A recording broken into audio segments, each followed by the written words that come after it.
All right, so get ready because today we are diving headfirst into the world of military aviation, specifically Russia's drone program.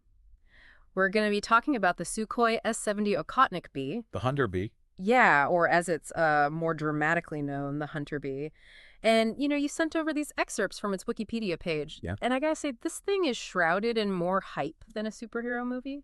Well, it's fascinating you say that because I think one of the really interesting things about the Okhotnik is that stark contrast between how it's been presented and then what we're actually seeing in practice. Exactly. Almost like the wizard behind the curtain is just some guy with smoke and mirrors. I love where you're going with this. So, okay, Russia wants us to believe that the Okhotnik is this big, bad, stealthy, sixth-generation combat drone, Yeah. right? Like the super high-tech wingman to their Su-57 fighter jets. They even try to play up the lineage, Well, connecting it back to that earlier project, the MiGSCAT. yeah. But you're saying it's not all it's cracked up to be. Well, that's right. They've been very good at selling this image of a fearsome predator to the world, but the reality seems to be a bit more grounded, shall we say. Okay. All right, so before we get to that crash landing of expectations, let's Right. rewind a bit. When did this whole Okhotnik saga begin? So the story starts back in 2011 when Sukhoi was given the green light to develop a heavy unmanned reconnaissance and attack drone. By 2014, they had a mock-up ready for testing, and then in 2017, the prototype was unveiled to the world. I bet that set off some alarm bells. Everyone's trying to keep pace with drone technology, and here comes Russia dropping a new contender in the ring. So what happened next? Did they just wheel it out for a photo op and call it a day? Not quite. They actually did start putting it through its paces. So in 2018, they conducted taxiing tests, reaching speeds of up to 200 kilometers per hour. Wow. And what's really intriguing is they actually used their Su-57 fighter jet as a flying laboratory to fine-tune the Okhotnik systems. Interesting. Almost like using your brand new, top-of-the-line sports car to test the engine for a concept car. Yeah. That's a pretty bold move. It shows a certain level of confidence, Yeah. maybe even arrogance. Mm-hmm. So when did this Top Gun drone finally take its first flight? The moment of truth arrived on August 3rd, 2019. The Okhotnik took to the skies for about 20 minutes, reaching an altitude of 600 meters. Wow. A few days later, of course, they released the video. Right. Gotta milk that publicity. Of course, gotta have that. And then they even did a joint flight with the Su-57, showcasing this idea of them operating as a dynamic duo. Right. The fighter jet and its trusty sidekick, extending its reach and all that jazz. Okay, so we've got this, this supposedly advanced drone, years of development, highly produced PR stunts. Russia's talking a big game. But something tells me this isn't the end of the story. In fact, I'm guessing this is where things get really interesting. So what happened next? Yeah, you're absolutely right. Yeah. By 2021, there were multiple Okhotnik prototypes in development, each iteration boasting modifications, upgraded radio electronic equipment, structural changes, even a shift to a flat exhaust nozzle for a smaller signature. On paper, they were making refinements, pushing towards a truly formidable weapon. They even planned to deploy these drones on their amphibious assault ships. These things were going to be everywhere. But there was a glaring issue that even the slickest PR couldn't hide. Let me guess. The whole stealth aspect wasn't aging well. So they're pumping all this time and energy into these next-gen Okhotniks, right? Mm-hmm. Stuffing them full of upgrades, getting ready to roll them out across their fleet. But if the stealth capabilities weren't all they were cracked up to be, what did that actually mean for this supposedly cutting-edge drone? Well, from the get-go, there were red flags. You see, at that 2019 air show where they're showing off the Okhotnik, they present this model with all these sleek, stealthy features, right? Yeah. But the actual prototype they were testing, it had this very non-stealthy, almost clunky circular exhaust nozzle. Yeah. Wait, hold on. They presented a model with features their actual prototype didn't even have. That's like entering a baking competition with a picture of a cake instead of the real deal. What were they thinking? It's a curious strategy, isn't it? It's as if they were trying to project this image of technological prowess that wasn't quite there yet. And it wasn't just a minor design oversight. This non-stealthy exhaust nozzle is a massive beacon for radar and infrared detection.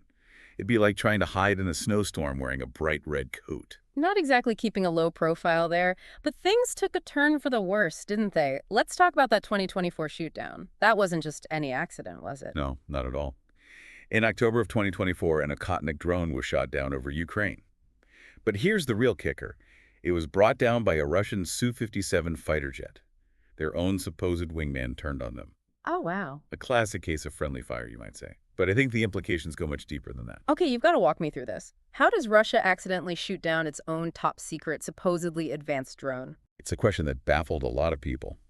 Reports suggest the drone lost contact with ground control and strayed into, well, towards Ukrainian territory. Yeah. And by the time they tried to regain control, it was too late. So faced with the possibility of their prized drone falling into enemy hands, they made the drastic decision to, well, they decided to neutralize the threat themselves. Man, I bet there were some tense conversations happening on those comms channels.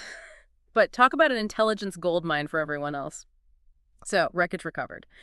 What did we learn about the Okhotnik that Russia was so desperate to keep under wraps? Well, this is where things get really interesting. The crash provided this rare opportunity to peek behind the curtain of Russia's drone program.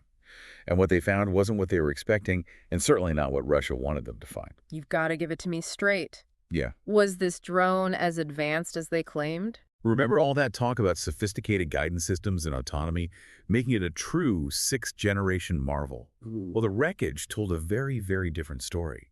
Instead of some cutting-edge AI-powered system, the Okhotnik was relying on a basic radio link for guidance. And guess what was acting as the relay? Don't tell me. It was the Su-57.